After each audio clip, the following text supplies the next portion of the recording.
Bom, pessoal, como a Carol falou, terá esse momento de perguntas e respostas, mas também, se não der para responder todo mundo, eu já aviso que eu estou super disponível para tirar dúvidas ou conversar sobre o assunto. Eu sou super apaixonada por robótica, então estou super à disposição para conversarmos sobre isso. E eu estou aqui para ajudar todos vocês, todos que puderem ajudar, eu quero ler sobre tudo mais, podem contar comigo.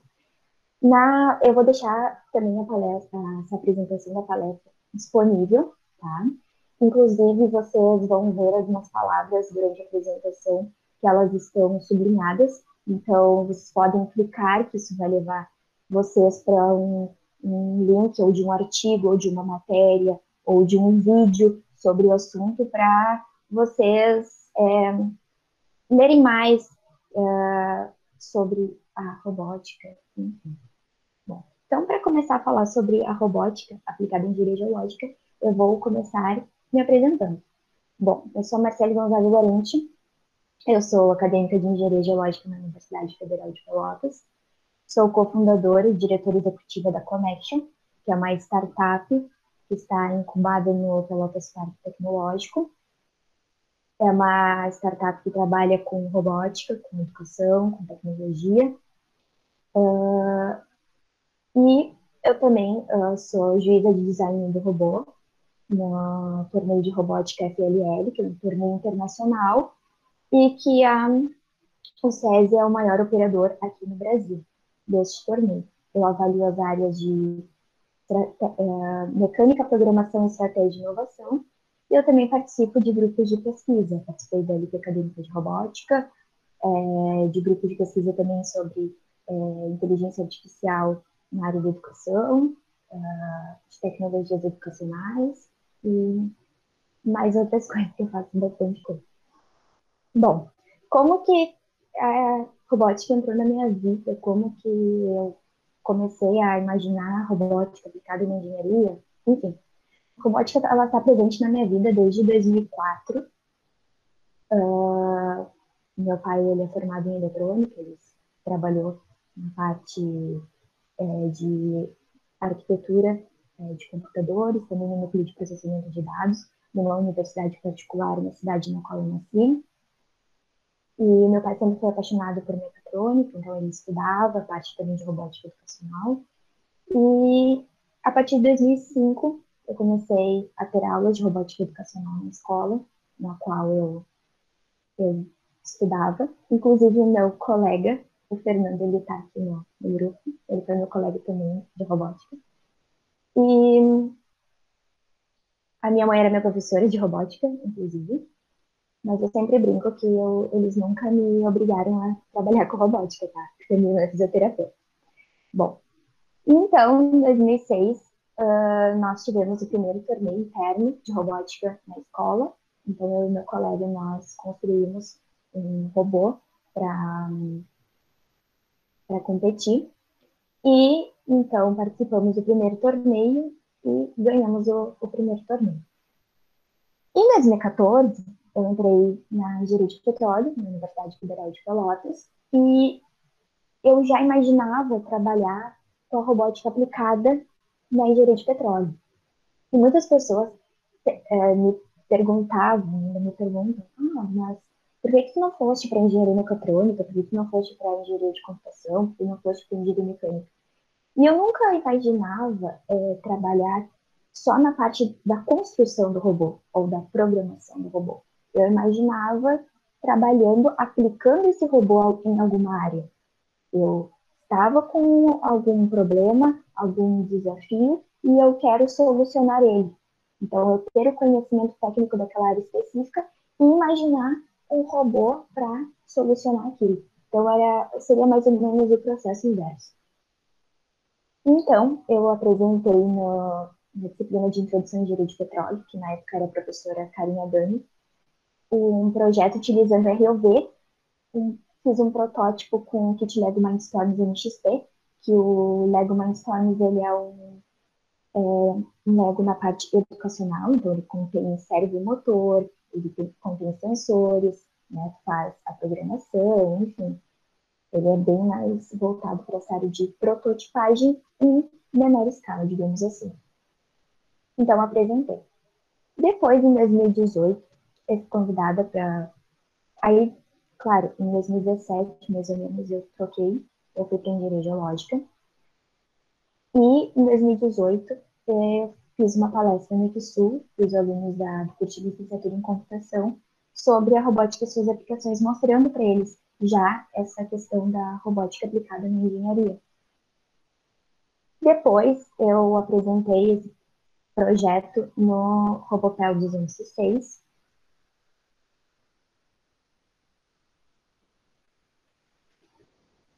E, no final de 2018, eu participei de uma seleção e fui selecionada para ser juíza de design de robô pela primeira vez nesse torneio de robótica. Então, eu fui juíza nas duas etapas regionais do Rio Grande do Sul. E, claro, recebi capacitações, recebi treinamentos, foram 4 dias avaliando em torno de 50 equipes, enfim. Depois, em 2019, porque a temporada é 18-19, em 2019, eu fiz uma prova, né, participei de uma seleção e fui selecionada para ser juíza na etapa internacional. Eu fui juíza na etapa mundial desse torneio de robótica, que aconteceu o primeiro da América Latina, que foi no Uruguai, avaliando as áreas de mecânica, programação, estratégia e inovação, a qual eu havia falado. Foram em torno de 60 equipes, 66 equipes, de 25 países, contando o Uruguai e o Brasil, e mais ou menos 700 participantes. Então, também tive essa experiência na área de ser juíza de torneios de robótica. É algo que as pessoas sempre me perguntam como é que é e tudo mais. E é algo maravilhoso, assim, eu sou super apaixonada. Inclusive, fui indicada em 2018 duas vezes para a etapa nacional, como sendo a juíza do Rio Grande do Sul com melhor desempenho. E agora também, em 2019, fui indicada mais uma vez para o nacional como melhor desempenho como juíza na área de design de robô. Bom, depois eu fui convidada para fazer uma palestra sobre robótica aplicada em engenharia civil, na Faculdade de João Paulo II. E também no início de 2019 eu participei da seleção, entrei na Liga Acadêmica de Robótica, e até nós participamos da competição latino-americana de robótica e também na competição brasileira de robótica, com a parte de robótica móvel. Em 2019 eu participei de novo do Robotel,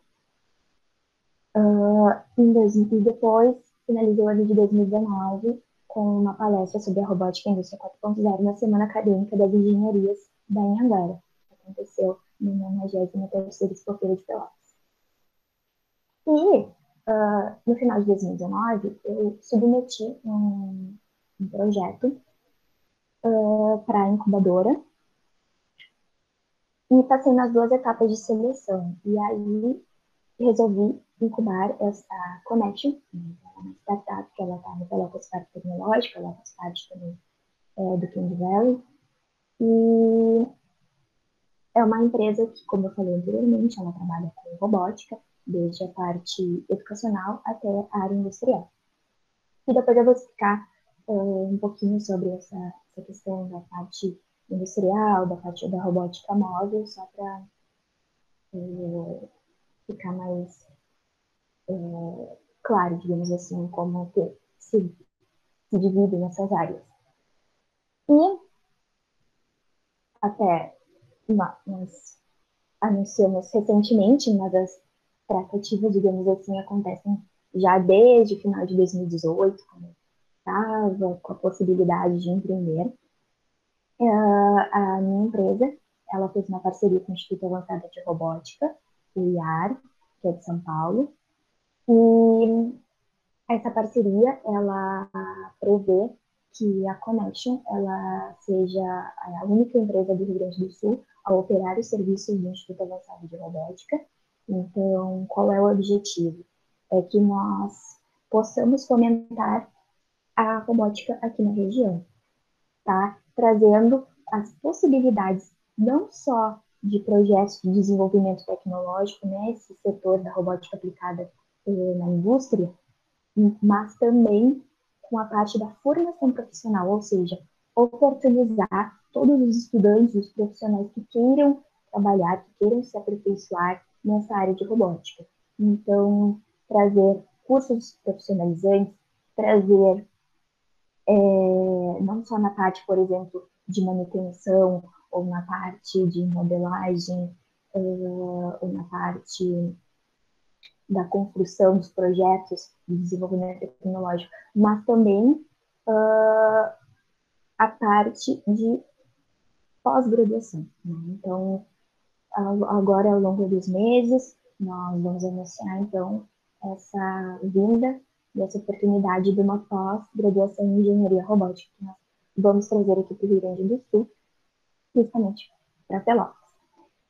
Também queremos trazer essa unidade móvel de treinamento de alta tecnologia do Brasil, que é uma carreta laboratório, então ela prevê não só a parte de desenvolvimento de projetos tecnológicos na parte de hardware, então, ou seja, na parte física, como os manipuladores robóticos, que seriam aqueles braços robóticos, né?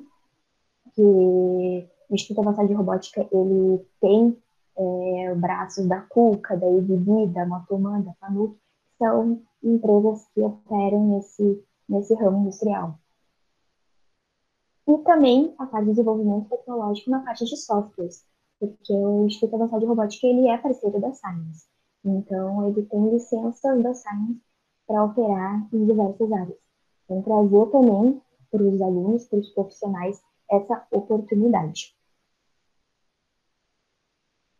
Bom, então, para falar sobre robótica, eu vou introduzir um pouco sobre o que é a robótica de uma maneira bem sucinta, uma maneira bem simples, assim, para entendimento, porque assim, a robótica ela é dividida em duas grandes áreas, vamos dizer assim. Na área industrial, então ela prevê esses robôs que eles são de base fixa, que mais para frente eu vou mostrar imagens para vocês. São robôs mais a nível industrial. E também nós temos a parte de robótica avançada, que prevê a parte mais de robôs móveis, ou seja, como o próprio nome diz, eles se movimentam. Né? Eles não têm essa base fixa. Eles podem ser projetados para resoluções de problemas pontuais, de questões específicas. Tá? Então, mais ou menos assim essa divisão. Bom, então, para iniciar sobre robótica, vamos falar sobre a definição de robô. Então, a definição de robô, segundo o ISO, que normaliza essa definição de robô, essa área também industrial, que inclusive eu coloquei ali o link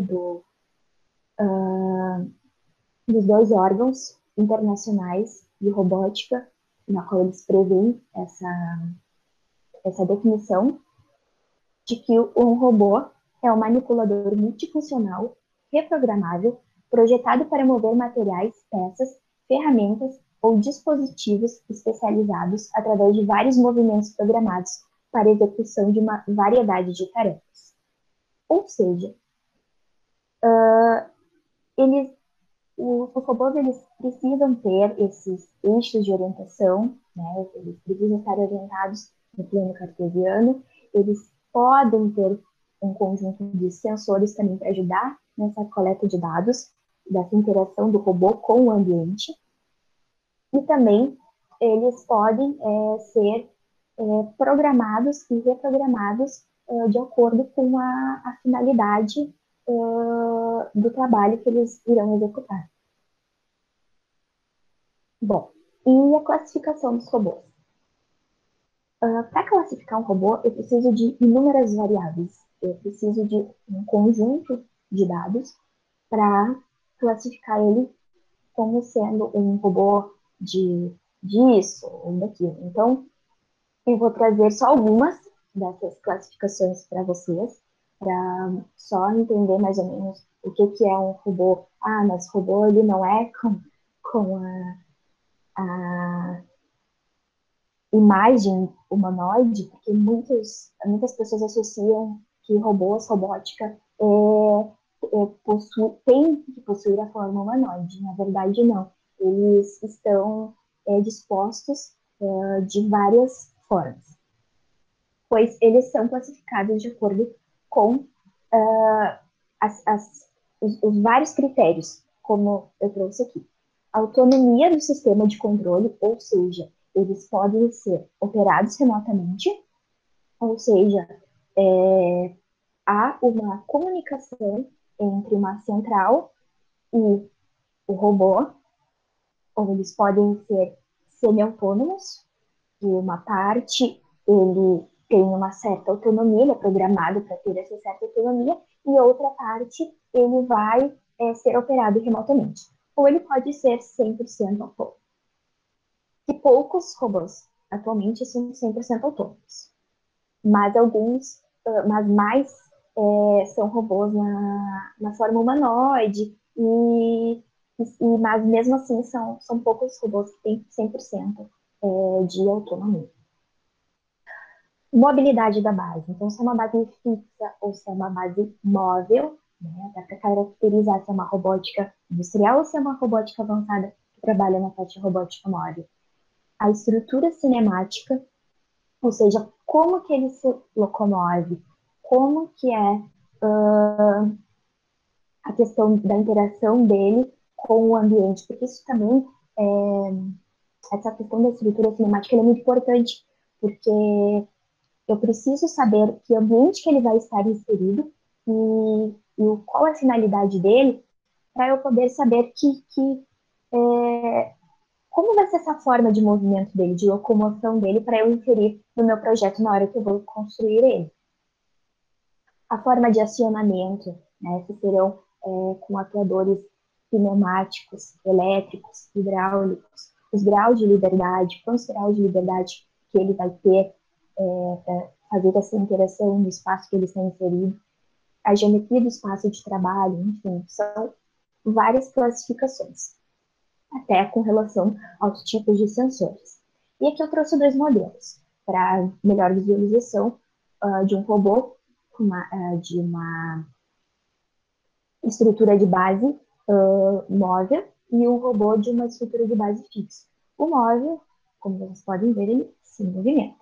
E o fixo, ele é muito mais utilizado no setor industrial, como, por exemplo, na indústria automobilística. É muito utilizado.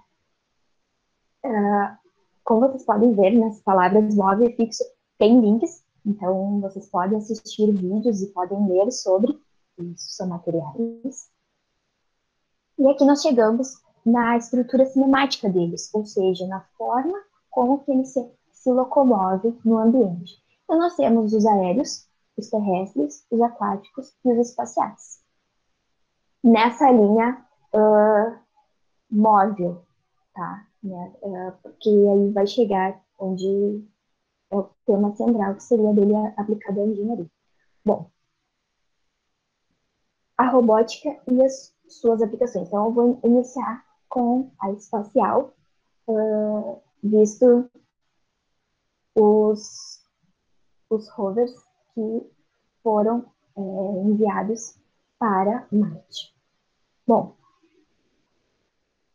o rover, ele é um robô, um dispositivo robótico, que ele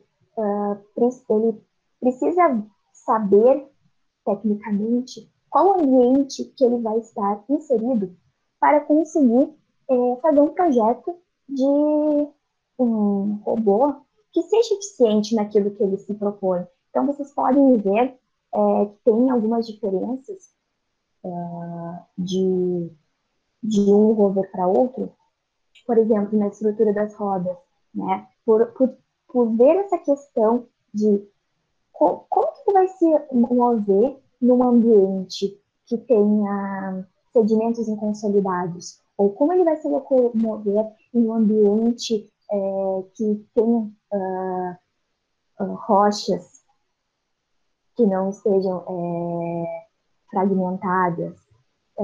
Então, todas essas questões, esses detalhes técnicos, digamos, geológicos, biológicos, eles precisam ser levados em consideração na hora que nós vamos construir um robô. Por isso que eu sempre digo que a robótica, ela, ela não é uma área isolada, ou uma área que só engenheiro mecânico, ou só engenheiro de computação, ou só engenheiro mecatrônico trabalha. Não, a robótica é uma área multiprofissional e transdisciplinar. Não é nem mais multidisciplinar, ela é transdisciplinar. Porque tu precisas ter profissionais que entendam de todas as áreas na hora de fazer um projeto, na hora de desenvolver um robô, na hora de construir, de planejar, de projetar, de executar.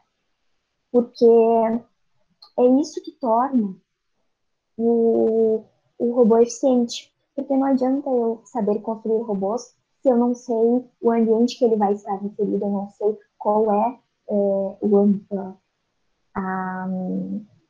que eu preciso que ele resolva, que ele me ajude, que ele me dê dados, ou que, enfim, eu preciso ter profissionais que entendam de todas as áreas e que visualizem a robótica como essa ferramenta tecnológica que nos ajuda no processo de tomada de decisão, que nos ajuda no processo de coleta de dados, que nos ajuda a ir para ambientes que um ser humano não pode ir. Então, mais ou menos trazendo essa questão da robótica aplicada, essas missões espaciais, mostrando a importância de ter engenheiros nas equipes e tantos outros profissionais que também entendam desses ambientes nos quais eles estarão inseridos. Bom, e aí eu passo para a parte aérea. E nós temos os veículos aéreos não tripulados. E aqui eu tenho também outras divisões deles, que são com asas fixas, asas móveis, mas esses são detalhes. E,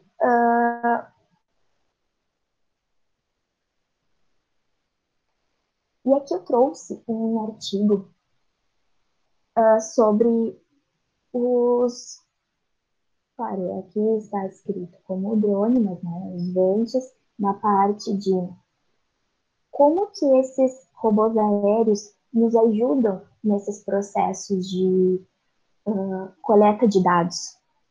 Como que eles nos ajudam? Como que essas imagens nos ajudam? E o porquê de ter robôs aéreos é tão interessante, tão importante nesses ambientes, como, por exemplo, na mineração, ou como aqui na imagem da parte de construção civil, para controle de erosão, de deslizamento de terra, de nível dos rios, porque são veículos que eu posso colocar, dependendo, como eu falei anteriormente, da finalidade dele, eu posso inserir sensores, e esses sensores podem me coletar dados, e esses dados podem me ajudar no processo de tomada de decisão, podem me ajudar no processo de modelagem, eu posso utilizar imagens, eu posso utilizar os dados dos sensores e posso fazer alguma modelagem, e isso me dar variáveis, posso visualizar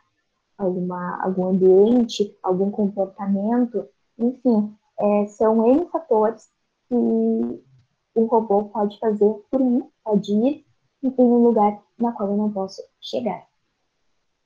Aqui também trouxe uma matéria do Instituto Tecnológico de Aeronáutica, com essa questão do uso dos vantes.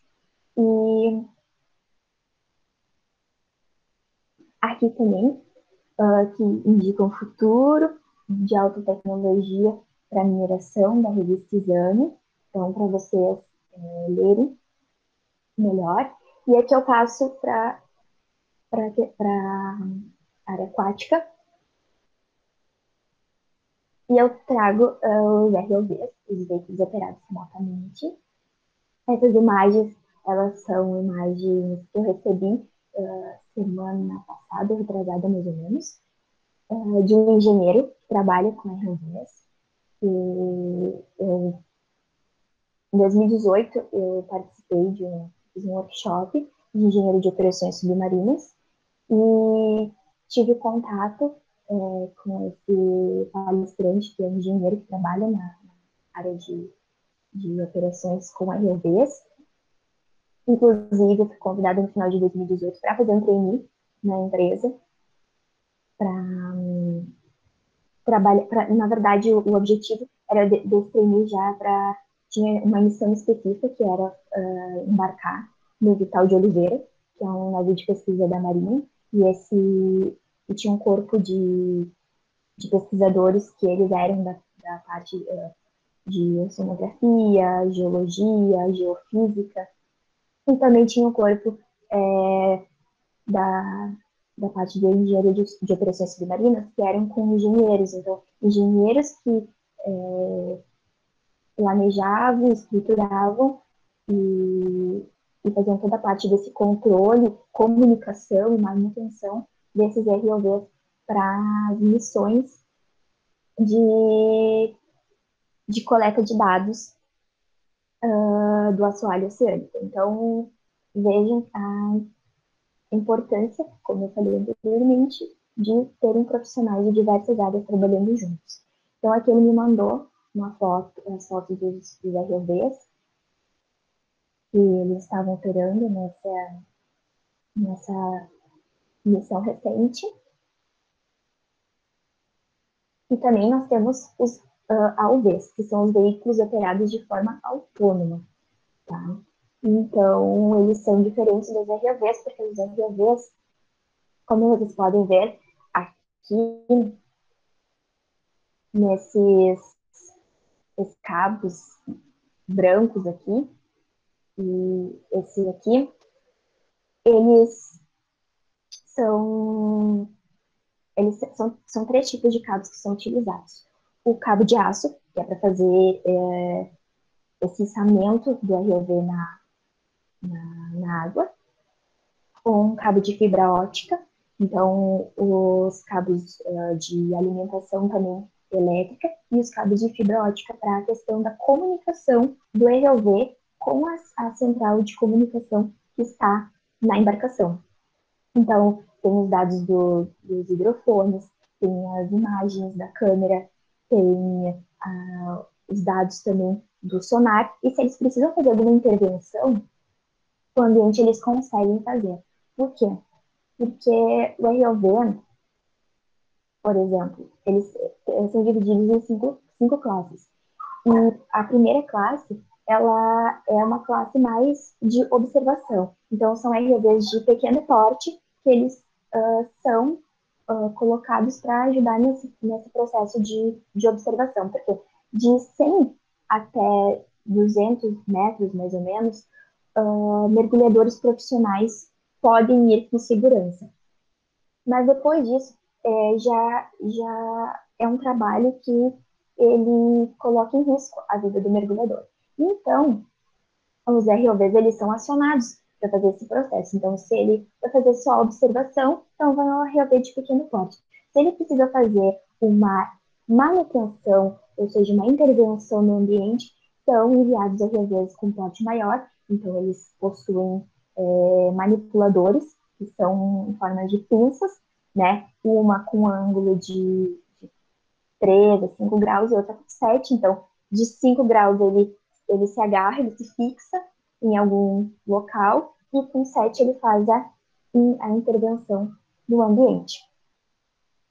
A forma de locomoção dele é questão de balões de ar ou propulsores. E os AUVs, eles já são diferentes, porque, como eu falei anteriormente, os AUVs, eles são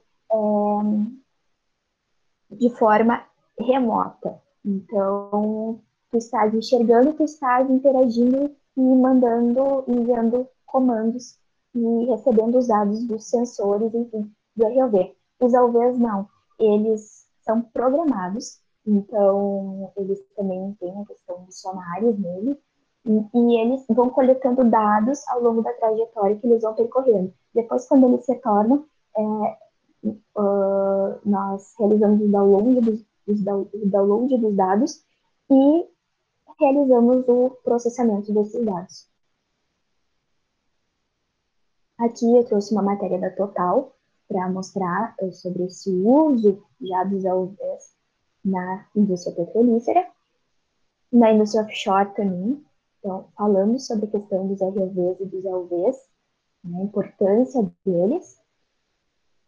E aqui eu trouxe o projeto Vamos, que o projeto Vamos, ele é, em 2018, se não me engano, eu participei de um simpósio que falava sobre a parte de mineração, de exploração, e tive a honra de participar de, de uma palestra na qual um engenheiro de Minas, que ele trabalha na Espanha e participa desse projeto Vamos, para utilizar a robótica subaquática, que eles não, na verdade é um ROV, mas eles modificaram um pouco esse sistema de ROVs para a finalidade que eles se propõem, que é a mineração, ou seja, a reativação de minas que estão submersas.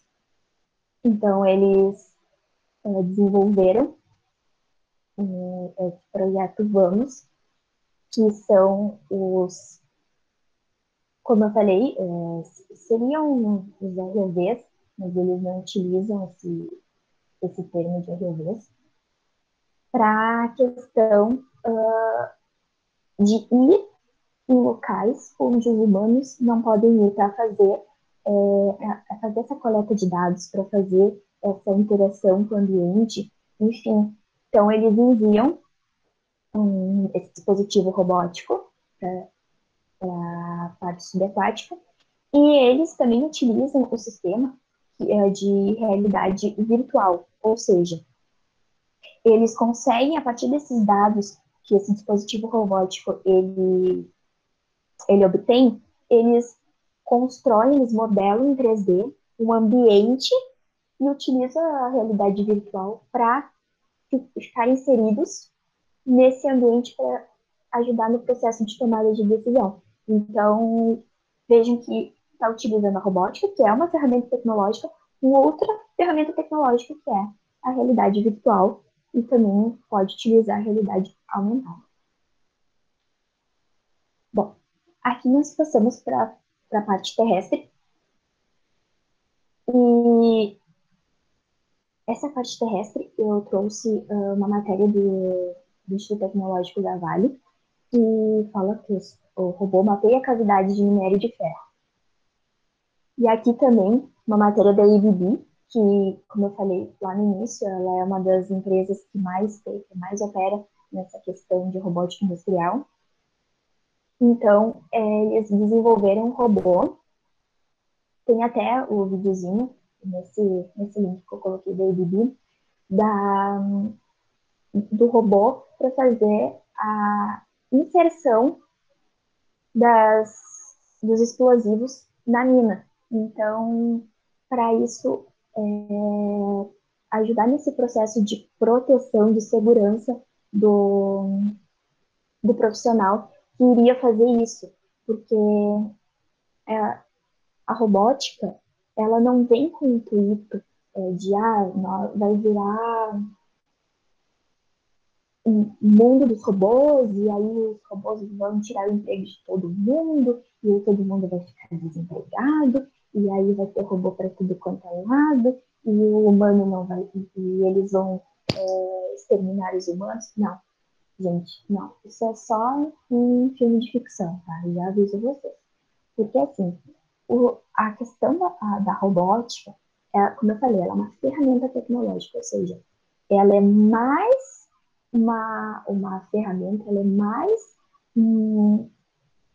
uma tecnologia que vem nos ajudar, que vem também para reorganizar essa questão do universo do trabalho, do universo da indústria, enfim, porque aqueles locais insalubres, aqueles locais que eles são desumanos, ou seja, que tem ambientes que o humano não, é perigoso para um humano, tem toda essa questão da segurança do trabalho, a questão da ergonomia, enfim, eles vêm para substituir.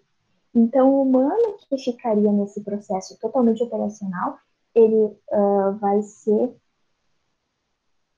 reorganizado, digamos assim, para ficar na ajuda de uma manutenção desse robô, uma programação desse robô, de uma inspeção, enfim, numa parte de também gerenciamento e manutenção desses dispositivos robóticos, entende? Então,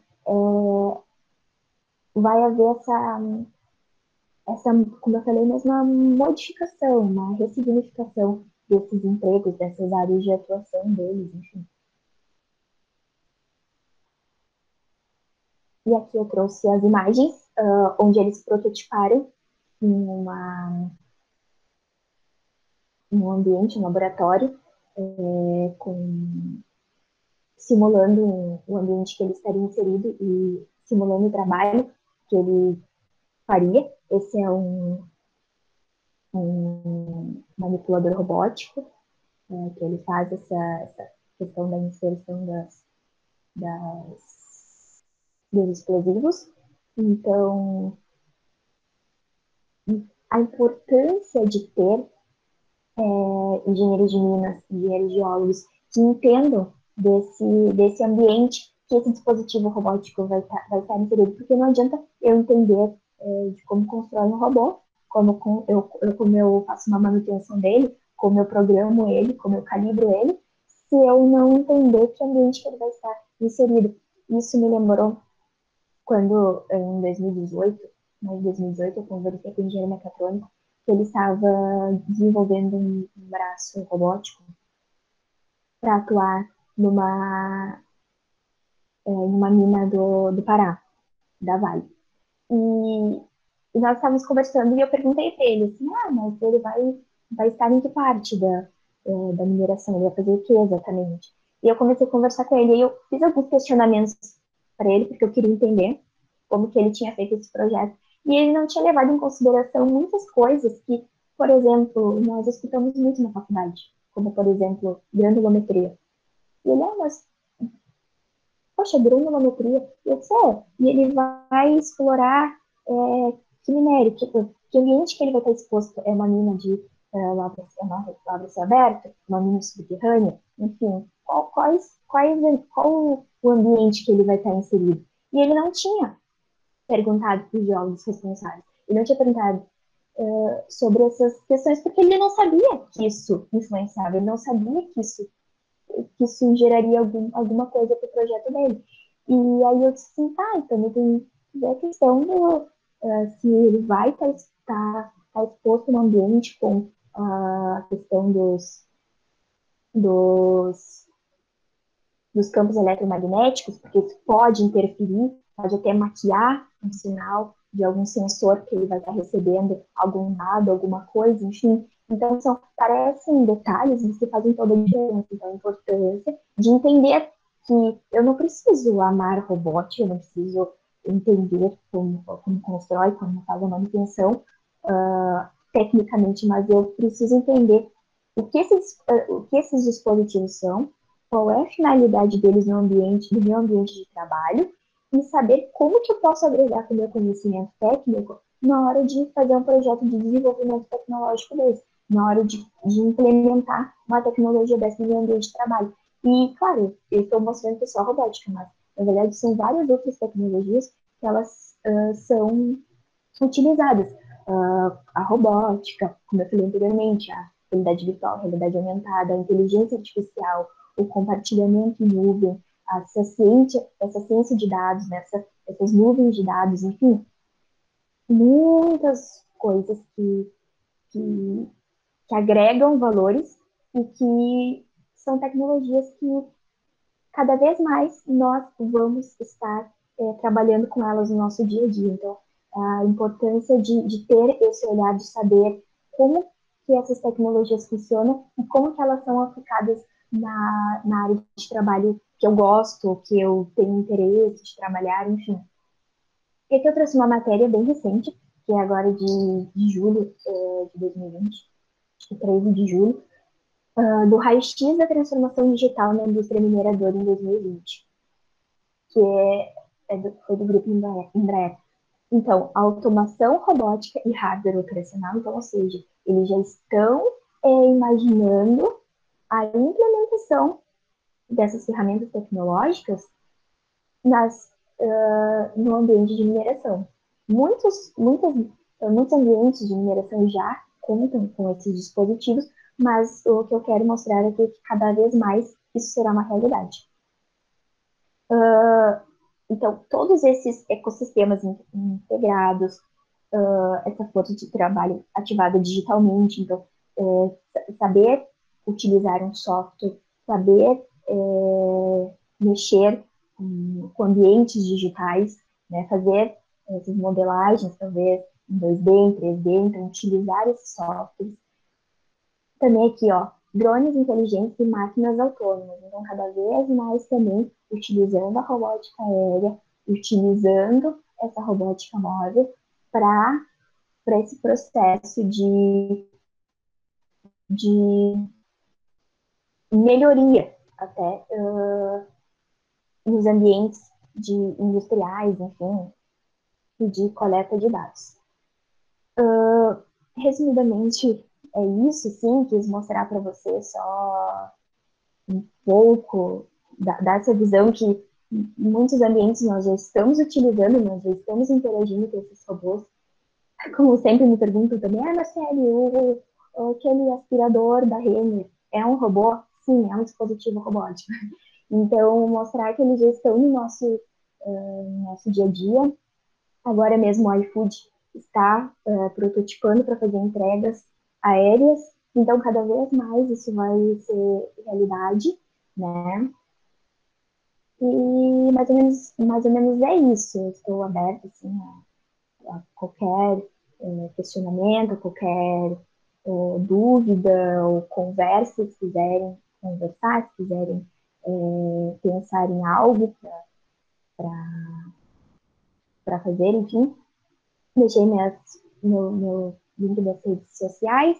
Vocês também podem me solicitar a apresentação. Vou também deixar disponível para o pessoal do diretório acadêmico, se quiserem enviar por e-mail dos participantes. Não sei, estou super aberta e mais ou menos é isso.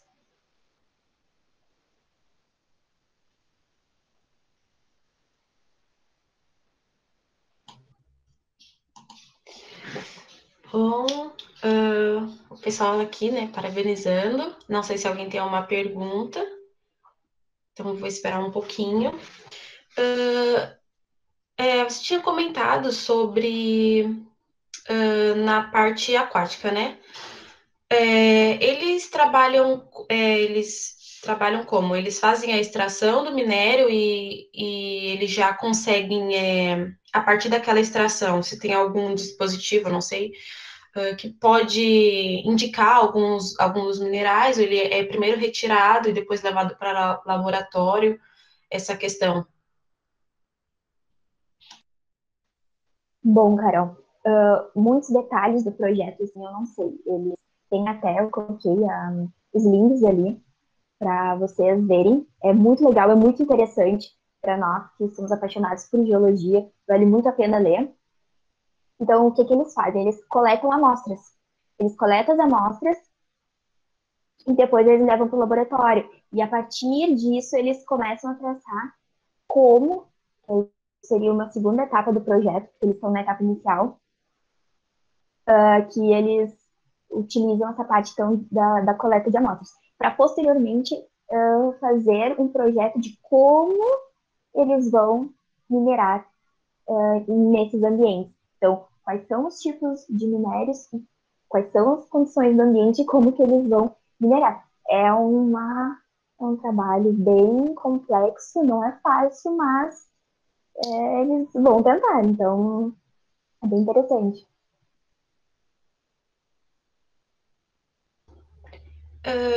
Uma pergunta minha também, de Uhum. novo.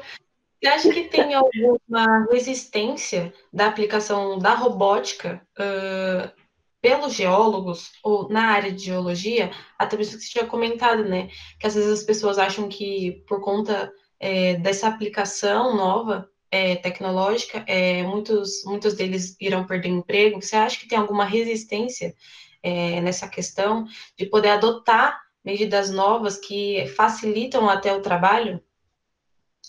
O que eu vejo, não vejo nem, por exemplo, da área só da geologia ou só da engenharia, ou, por exemplo, eu vejo de um modo geral que as pessoas têm certo receio da tecnologia, né? De, mas será mesmo que não vai falhar? Ou eu não sei lidar com isso, eu nunca, não sou,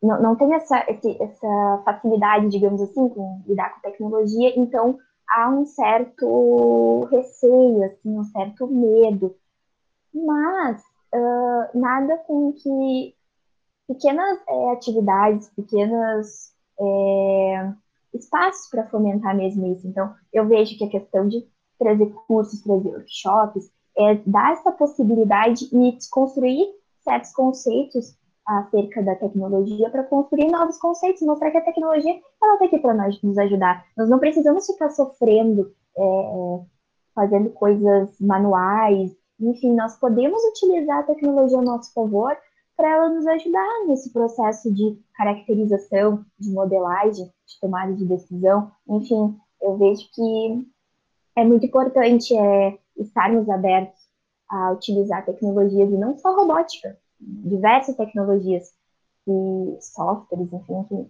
nos ajudam. E até assim, nós temos muitas áreas que utilizam softwares, muitas áreas que utilizam tecnologia, mas eu vejo que podemos trabalhar mais com, com tecnologias.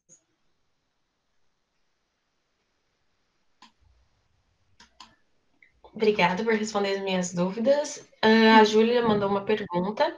Oi. Além de coleta de amostra e dados, existe algum tipo de aplicação da robótica com análise de dados, como, por exemplo, modelagem geológica, ou essa parte é feita estritamente por humanos? Olha, o que nós podemos fazer? Não com robótica só, necessariamente. Nós podemos utilizar a inteligência artificial. Então, coletar esses dados, tá? E esses dados que foram coletados, organizar eles de uma forma que faça algum sentido. Como assim? Quando eu sempre falo que nós estamos gerando dados, a natureza gera dados a todo momento. Então, por exemplo, se tu utiliza sensores, tá? Então, pode utilizar então, dispositivos robóticos com sensores para fazer alguma coleta de dado pontual sobre alguma coisa que tu precisas, tá?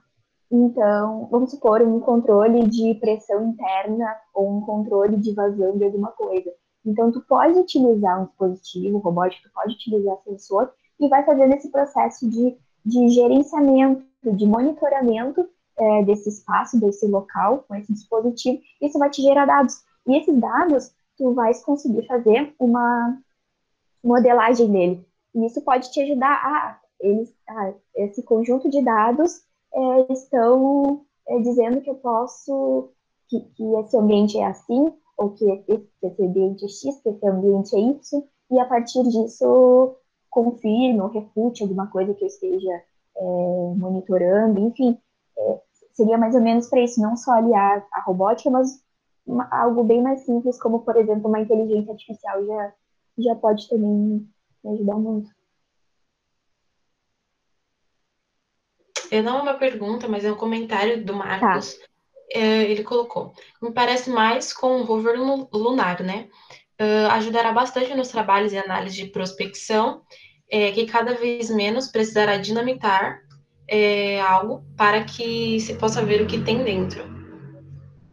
Eu acho que é mais ou menos isso, né, que você estava falando também. Acho que cabe na minha pergunta e um pouco na pergunta da Júlia também. Uhum. Sim, porque existem diversos tipos de sensores. E esses sensores, quando eles são combinados, eles podem te dar um conjunto de dados muito legais. Que isso pode te ajudar no processo de uma caracterização de algo. Eu vejo muito que, por exemplo, dentro da área da geologia, que existem coisas que nós podemos fazer manual, podemos vamos seguir fazendo muitas coisas assim manuais, mas também, como eu falei, o termo ferramenta é uma ferramenta que vem para nos auxiliar, para ajudar a melhorar esse processo de caracterização, de tomada de decisão, enfim, é algo complementar. São coisas complementares e uma não anula a outra. As duas, se trabalhadas conjuntamente, nossa, agregam um valor altíssimo.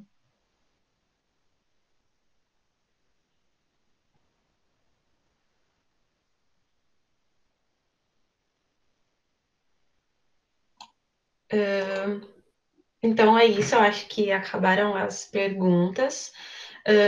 Queria agradecer mais uma vez por essa palestra maravilhosa, onde, né, a gente consegue ter uma visão totalmente nova da aplicação da tecnologia na geologia, uma coisa que eu tenho pensado bastante, né, porque eu não, digamos assim, que eu gosto mais, né, da prática, às vezes não enxergava muito a tecnologia dentro da geologia. Uhum.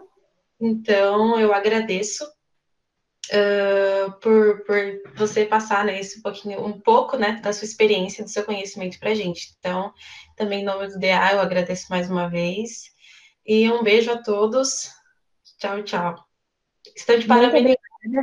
na Muito palestra. obrigada a todos que estão conosco até agora. Obrigada pelas parabenizações. Como eu falei anteriormente, eu estou super aberta. Vamos fazer projetos juntos, vamos trazer, que esse é o objetivo também, por isso eu criei a minha empresa para fomentar bastante a robótica e a tecnologia, para trazer essa oportunidade para os alunos, né, que nós estamos um pouco distantes geograficamente dos grandes centros que trabalham com robótica, como São Paulo, então trazer isso para cá, para que nós tenhamos essa oportunidade e vamos continuar.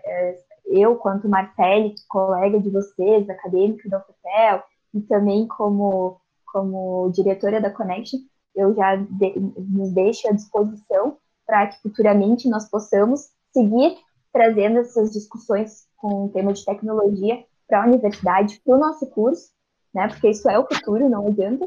E oportunizar esses cursos e futuramente, quem sabe, pensar no mini curso de robótica aplicada em engenharia geológica, uma atividade mais prática para nós não ficarmos só na introdução e na teoria. Então, gente, muito obrigada mesmo.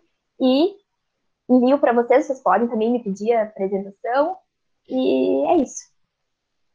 Então, tchau, tchau, pessoal. Obrigado pela presença de todos. Um beijo e boa noite. Obrigada.